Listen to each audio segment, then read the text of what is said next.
Thanks for joining us today. We're starting off talking with Trey Hodgkins from who's Senior Vice President of the Information Technology Association for Public Sector. Trey, thanks for joining us today.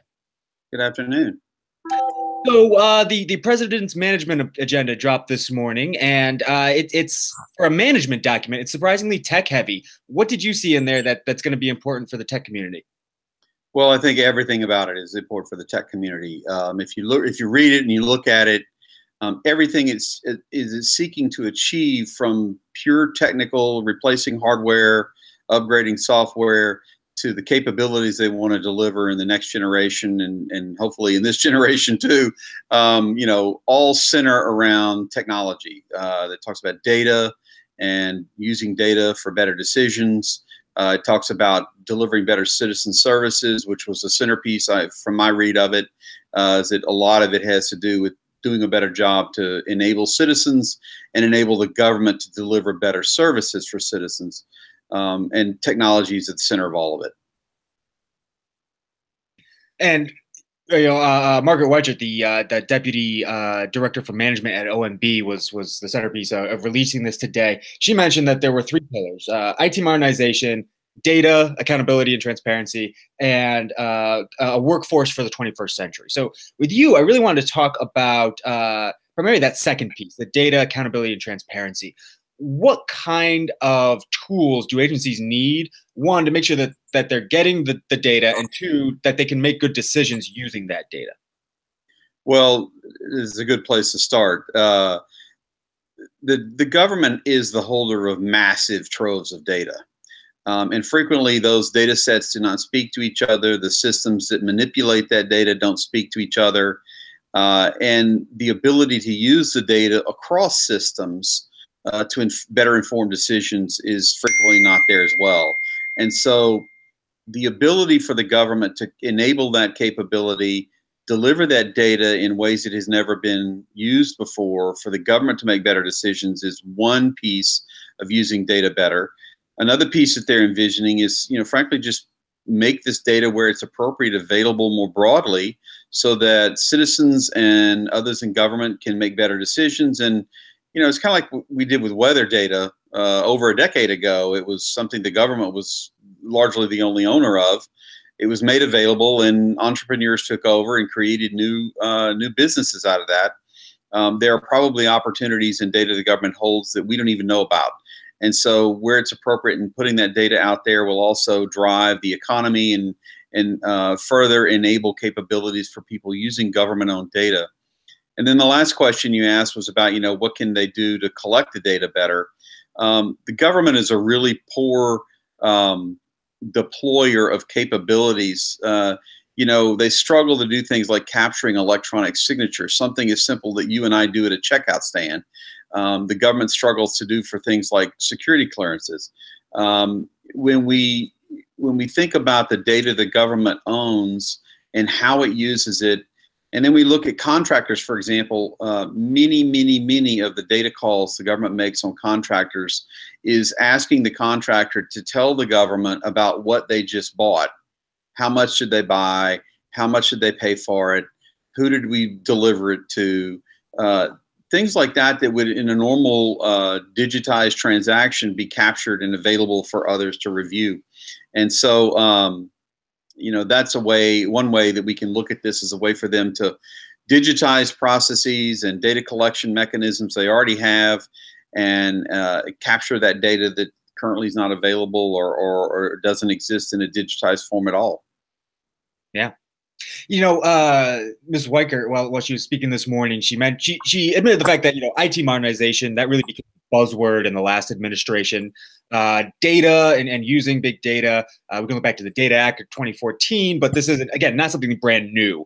There is some new stuff in here, but according to Weichert, the real big new push here is that this administration, as she put it, is going to get her done. What's out there? What tools are out there? What have you seen within the government or within this management agenda that would help them get it done? Well, I was encouraged when this administration started talking about IT modernization, and they appropriately identified that this is not something that's going to happen. We didn't get where we are today overnight. We're not going to solve these problems overnight. We need to put ourselves on a new trajectory. We need to think about how we transition. And they saw this, this effort as something that should last beyond their administration. And so I think they took the appropriate long view approach to this. And then they began to look for bright spots that they can make short-term gains with. The data sets I mentioned, for example, there's a lot of them out there. They can probably begin immediately or relatively shortly exposing some of that data, both for use internally for better management decisions. Another area they emphasized was making sure that the taxpayer dollars are spent legally and appropriately and wisely. And so, they highlighted fraud, for example, making sure that we're not still paying benefits for someone who's been deceased. And just simple things that most consumers would think would be relatively easy to find and would be the normal course of business in their private lives. But those things seem to be missing from the government's experience. And so looking for those capabilities, getting them out there pretty quickly on the short term, but also putting it on a long-term trajectory to understand that we've got to replace and transition and migrate things like mainframe systems that have operated for decades where that's appropriate. We've got to think about enabling, frankly, paper pushing exercises so that we capture and digitize data rather than putting it all on paper and it's sitting in a file somewhere. And sadly, that's still happening to a great degree in many places. And then just the other piece is enabling citizen experiences, citizen capabilities, and government capabilities. So one of the examples in the little video on the site is that a farmer has to frequently drive miles to visit the local ag office to apply for crop insurance, which you and I can buy insurance in a heartbeat with a few clicks on the internet. So just enabling the transaction, the data transaction of that sort, I think is probably a short-term outcome and benefit they can deliver. But then how we use that data longer term is also part of the plan. Yeah, and of course, it's no accident that they highlighted USDA in that video, and that when they were in Kansas City this morning to roll this out, they were at USDA offices as the Agriculture Department is the first real test case for the Centers of Excellence, which is one of the big new pushes to come out of this administration. Besides that Center of Excellence, last question for you here, what was new? What did you see in there that was new, that was exciting, particularly for the IT community? What jumped out at you in this document?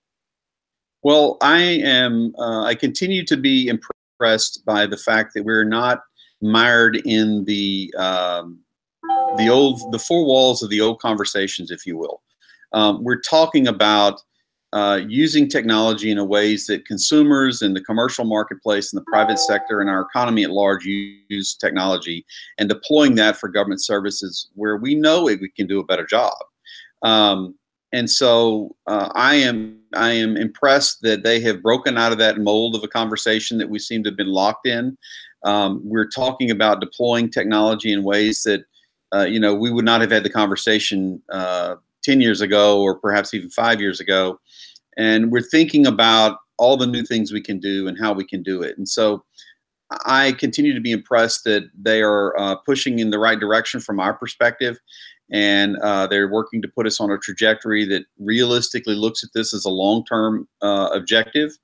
And they're working this, they're leveraging the critical mass that we have. We have industry support.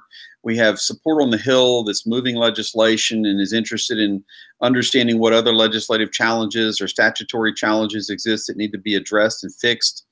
We're trying out and going to be piloting new capabilities like online buying for government customers that, and through the commercial marketplace, all of which are new capabilities we're bringing to bear. And then, of course, this administration has assembled what appears to be a really good team that's really focused, and they're delivering on pointing us in a different direction. And so I think all of those things are working well together. Yeah, so it sounds like we've got the team, we've got the support that the bipartisan is one of the real true bipartisan support issues. Still need the funding. We'll see about that hopefully before the end of this week. But yeah, it sounds and now we have the plan, right? So sounds like all the things are lining up, and we'll see if this administration can really make change when it comes to IT. Trey, anything else you want to add about the management agenda? I would just say, hopefully, that they will be able to make change. I think that they will have a host of receptive communities and audiences that will embrace these ideas and try to move forward, because I think there's a hunger for the kind of change that they're trying to drive. Right. Trey Hodgkins from ITAPS and the IT Industry Council. Thanks for joining us today. Thank you.